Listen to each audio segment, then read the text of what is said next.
మా పరమానంద శిష్యులు ఉన్నారు ఒక్కొక్కరు, ఈ మొబైల్ నెంబర్ వాడితే ఈ రోగం వస్తుంది, ఆ మొబైల్ నెంబర్ వాడితే ఆ రోగం. అదే మొబైల్ నెంబర్లు వాడితే రోగాలు ఇక్కడ వచ్చిందిరా బాబు. డబ్బులు వచ్చేది పోయేది కమ్యూనికేషన్ ఇవి ఉంటాయి నీకు. మొబైల్ నెంబర్ వల్ల బీపీలు రావు, షుగర్ రావు, హార్ట్ అటాక్ రావు, ఏవి రావు. అవి హాఫ్ నాలెడ్జ్ వాళ్ళు చెప్తుంటారు, హాఫ్ నాలెడ్జ్ వాళ్ళు చెప్తారు. మొబైల్ నెంబర్ వల్ల రావు అవి.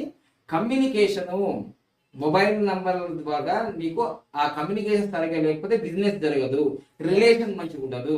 ఈ నువ్వు కరెక్ట్ టైంకి నువ్వు రీచ్ కాకపోతే కోర్టు కేసులు అవి ఏవో జరుగుతుంటాయి కదా. ఆరోగ్య నష్టం అయితే కాదు, కానీ నువ్వు అనుకోని సంఘటనగా రోడ్డు యాక్సిడెంట్ ఆడికి వీడికి పోవడానికి ఈ మొబైల్ నంబర్ అందరికి ఉంటే అది జరుగుతుంది. దీనివల్ల అది జరుగుతుంది, కానీ మొబైల్ నంబర్ వల్ల ఆరోగ్యం చెడిపోయేది లేదు. అది ఎంత రాంగ్ నంబర్ అయినా ఇది తెలుసుకోండి. చాలా మంది మా శిష్యులే భయపడుతున్నారు, ఈ మొబైల్ నెంబర్ ఇది ఉంటే ఇట్లా అని అంటున్నారు. అదే సగం సగం నేర్చుకొని పోయారు కదా వాళ్ళంతా. అట్లా ఏం లేదు, ఓకేనా? ఎందుకంటే నేను యోగా గురు